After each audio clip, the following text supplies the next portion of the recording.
कुछ देर खुद को सैराब करने के बाद उसने मिशी की जान बख्शी। अब नहीं बोलना, वरना जहां हम जा रहे हैं वहां ले जाने के बजाय सीधा अपने बेडरूम में लेकर जाऊंगा और अपने हकूक की वसूली भरपूर तरीके से करूंगा, जिससे शायद इस वक्त तुम खुश नहीं होगी। अंदाज संजीदा था मगर लहजे में छुपा जज्बातीपन महसूस करके वो अंदर तक काम गई। ना वो उसके करीब आने से रुकता था और ना ही वो रोक सकती थी। अजब बात थी, वो उससे नफरत की दावेदार थी मगर जब वही उसके करीब आता था तो मिशी को बुरा लगने के बजाय सुकून महसूस होता था। दिल जिद्दी बनकर उसे अपने करीब रोकने की फरमाइशें करता। कल जब वो उसके इस कदर करीब था तब भी उसने पुरसकून होकर उसके कांधे से सर टिका लिया था। दिल ने शिद्दत से ख्वाहिश जाहिर की थी कुछ देर उसकी बाहों में सुकून से सोने की, मगर हाय रे ये अना जो हमेशा से बीच में आ जाती थी। उस दिन भी यही हुआ था, वरना अगर वो इस वक्त चांद की बढ़ती गुस्ताखियों को ना रोकती तो शायद आज इनका रिश्ता किसी और ही मुकाम पर होता। सोचों का भंवर उसे आसपास की दुनिया से बेखबर कर गया। वैसे भी चांद की इस हरकत के बाद उससे नजरें मिलाने में हिम्मत भी नहीं बची थी, मगर जब चांद ने उसके हाथ की नरम मुलायम उंगलियों को अपनी मजबूत उंगलियों में फंसाया तो वो भी ख्यालों की दुनिया से बाहर आई, मगर मुड़कर उसकी तरफ फिर भी नहीं देखा। गाड़ी रुक चुकी थी और अब वो उसका हाथ थाम के शायद किसी होटल में दाखिल हुआ था, मगर उसे ऐसी चुप लगी थी कि उसने नजर उठाकर देखने की भी जरूरत महसूस न की कि वो उसे कहाँ लेकर जा रहा है। बस वो जिस तरफ भी लेकर जा रहा था वो उसके कदमों से कदम मिलाकर चल रही थी। आखिरकार वो एक रूम में दाखिल हुए तो मिशी ने हैरत से एक नजर खाली रूम की और फिर चांद की तरफ सवालिया नजरों से देखा। आखिर वो उसे इस कमरे में क्यों लेकर आया था? क्या मकसद हो सकता है? कहीं जो उसने थोड़ी देर पहले बोला वही? नहीं, पल भर में न जाने कितनी सोचों ने उसके दिमाग को जकड़ लिया। क्यों लाए हो मुझे यहाँ तुम? अपनी घबराहट छुपाकर उसने खुद को मजबूत जाहिर करने की कोशिश की। तुम एक कमरे में बंद हो और चाबी खो जाए। शरारत से आंख मारकर चांद ने हाथ में पकड़ी चाबी को बेड पर उछाला और हाथ बढ़ाकर उसकी कमर को अपने मजबूत बाजुओं के हिसार में लेकर वो उसके रहे सहे होश भी उड़ा गया। उसे अपने हिसार में लिए वो धड़ से बेड पर गिरा। छोड़ो मुझे ठरकी मैनेजर, तुम ये सब करने के लिए मुझे यहाँ लाए हो? मैं ही बेवकूफ हूँ जो मुझे लगा शायद कोई सीरियस बात होगी, मगर नहीं, तुम हो ही फजूल इंसान। वो गुस्से से तकरीबन चिल्ला उठी। ओहो मेरी जान, काम तो सच में जरूरी है, मगर इससे पहले अगर तुम मेरा मुंह मीठा करवा दो तो मजा ही आ जाए। वो बात भले ही उस पर झुका था, मगर नजरों के फोकस पर सिर्फ उसके गुलाबी पंखड़ियों जैसे लब थे, जबकि मिशी भी उसकी नजरों की तलब को अच्छे से समझ रही थी, मगर एक बार फिर कमजोर पड़ने का उसका बिल्कुल भी मूड नहीं था। तभी इससे पहले कि चांद उसके लबों पर अपने प्यार का कोई लम्स छोड़ता, 1 इंच के फासले पर मिशी ने उसके मुंह पर हाथ रखकर आगे बढ़ने से रोका। अपने काम में खलल देखकर चांद ने मसनूई गुस्से से उसकी तरफ देखा। फिर दिमाग में शरारत सूझी। उसके नाजुक हाथ को अपने मुंह पर जमा देखकर चांद ने उसकी हथेली को लबों से छुआ। तवक्को के ऐन मुताबिक मिशी ने झट से अपना हाथ पीछे हटाया। चेहरा खफत से सुर्ख हो गया, जबकि उसकी ये हालत देखकर चांद का कहकहा बुलंद हुआ। एक बात बोलूं? उसने मिशी की झील सी आंखों में झांका, फिर उसकी खामोशी को ही सवाल समझकर अपनी बात जारी रखी। जब तुम मेरे करीब आने पर इस तरह शर्मा कर खुद में सिमट जाती हो तो दिल करता है तुम्हें सारे जहां से चुरा लूं। उसका लहजा जज्बात से बोझल हुआ तो मिशी को भी अपना दिल उसकी मोहब्बत में डूबता महसूस हुआ। एक बार फिर चांद हजारों जज्बात लिए उस पर झुका, मगर डोर बेल के शोर पर मुंह का बुरा सा जाविया बनाया। फिर अचानक से अपना प्लान याद आने पर वो झटके से उठा। मिशी, तुम एक काम करो, वहां बाथरूम में छुप जाओ। चांद की बात पर उसका दिमाग घूम गया। बाथरूम? तुम्हारा दिमाग तो ठीक है 2% के मैनेजर, वो गुस्से से गर्राई। हाँ, मेरा दिमाग बिल्कुल सही से काम कर रहा है। अगर तुम्हें हमारी लाइफ में हंसी खुशी चाहिए तो प्लीज बस 5 मिनट के लिए बाथरूम में चली जाओ। आई प्रॉमिस 5 मिनट से 1 मिनट भी ज्यादा नहीं लूंगा। चांद ने रोनी सूरत बनाकर इल्तिजा की। ओके, जाती हूँ। मिशी ने भी एहसान करने वाला अंदाज अपनाया, पर चांद के लिए यही बहुत था।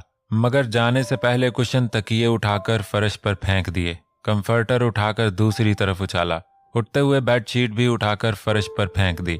चांद ने उसकी ये सारी कार्रवाई भौंचका होकर देखी। एक पल के लिए तो चांद को उसकी दिमागी हालत पर शुबा हुआ। ये क्या कर रही हो पागल लड़की?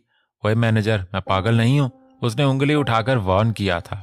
ये सब मैंने तुम्हारी इज्जत का कचरा करने के लिए किया है, जिसके लिए तुम मुझे बाथरूम में बंद होने का बोल रहे हो। वो भी तो देखे आखिर तुम कितने सलीकामंद हो।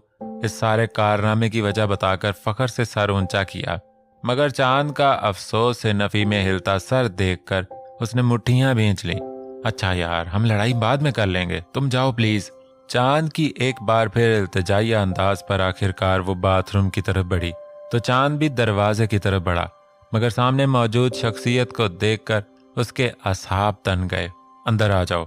उस लड़की को वो अपने आस पास भी नहीं देखना चाहता था, मगर आज कुछ देर के लिए उसे अमल की मौजूदगी बर्दाश्त करनी थी।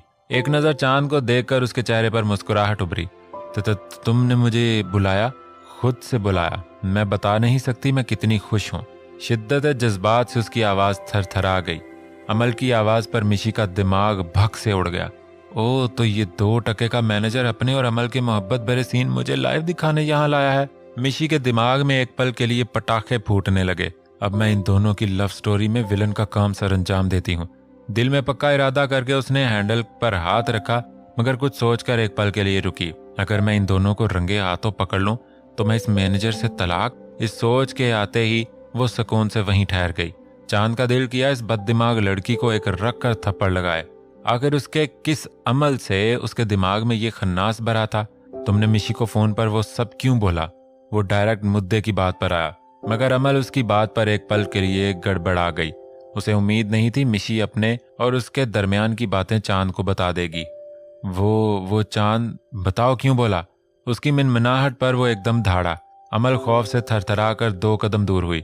वहीं मिशी का भी गला सूख गया। वो चांद, ये सब मैंने हम दोनों के लिए किया था, ताकि हम दोनों जिंदगी भर साथ रह सकें। अमल की आंखों में आंसू आ गए। व्हाट? हमारे लिए? मैंने तुमसे कब बोला मुझे तुम्हारे साथ रहना है? वो भुना उठा। हाँ चांद, तुमने नहीं बोला, मगर मैं तो तुमसे प्यार करती हूं ना, तभी बोला। अब देखना वो हम दोनों के दरमियान से चली जाएगी। उंगलियां मरोड़ते, सर को इधर उधर घुमाते, कपकपाता लहजा चांद को वो कोई जहनी बीमार लगी। जबकि ये सब सुनकर मिशी का दिमाग सुन हो गया। ओ शट अप यू फूल! मैंने कब तुमसे ऐसा कोई वादा किया? कब तुम्हें ऐसे कोई बात बोल दी जिससे तुमने अपने दिमाग में ये सब उखज कर लिया? और एक बात तुम अपने इस छोटे से दिमाग में बिठा लो, ना मैं तुमसे मोहब्बत करता हूं, ना ही तुम्हारे साथ रहना चाहता हूं। अरे मैं तो तुम्हारी शक्ल भी नहीं देखना चाहता। तो अपने दिमाग का ये फतूर तुम जितनी जल्दी हो सके निकाल दो। बड़ी मुश्किल से चांद ने अपने गुस्से पर काबू पाकर ये अल्फाज बोले थे, वरना दिल तो उसका गला दबाने का कर रहा था। ऐसे मत बोलो चांद। देखो, आज तुम मुझसे प्यार नहीं करते तो क्या हुआ? जब हमारी शादी हो जाएगी, मिशी हमारे दरमियान से चली जाएगी, तब तो तुम मुझसे प्यार करोगे ना? हाँ, करना ही पड़ेगा। तुम्हें मुझसे मोहब्बत करना ही होगी। वो पागलों की तरह हंसते हंसते बोल रही थी और चांद का दिमाग शॉर्ट हो रहा था। मिशी ने दरवाजे का सहारा लेकर खुद को खड़ा रखा। दिल बेयकीन था, उसकी इतनी पुरानी सबसे अच्छी दोस्त ने उसके साथ ऐसा किया, झूठ बोला। अपने जज्बात पर काबू पाते पाते उसके गले में आंसुओं का भारी गोला अटक गया। मैं तुमसे कभी मोहब्बत नहीं कर सकता। मैं बहुत पहले से मिशी से मोहब्बत करता हूँ, इसीलिए मैंने उसके बाप की कंपनी ज्वाइन की।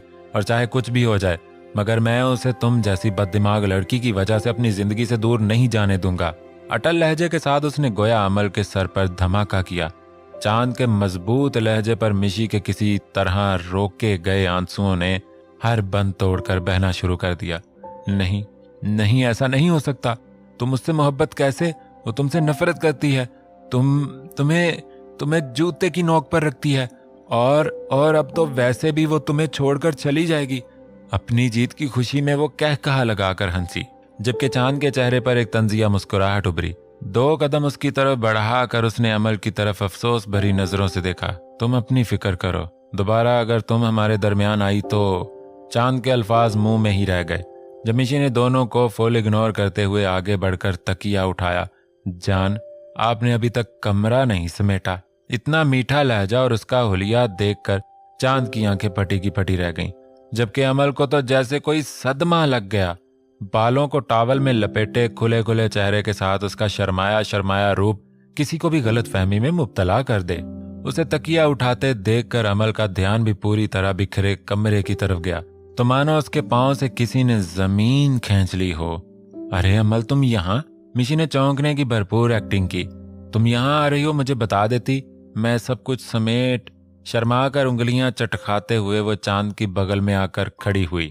जहां अमल अभी तक सदमे से निकल नहीं पाई थी, वहीं चांद भी सांस रोके उसकी सारी कार्रवाई मुलाहजा कर रहा था। अच्छा अमल, तुम बैठो, मैं तुम्हारे लिए कुछ लाती हूँ। मिशी ने मोहब्बत भरे लहजे में उसे बैठने की ऑफर दी, जबकि अमल नफी में सर हिलाती हुई फ्लैट से बाहर की तरफ भागी। शायद अपनी हार का उसे यकीन नहीं आ रहा था, या फिर शायद उसे सच में दुख हुआ था। जो भी था, मगर मिशी की आंखों में एक बार फिर आंसू जमा होने लगे।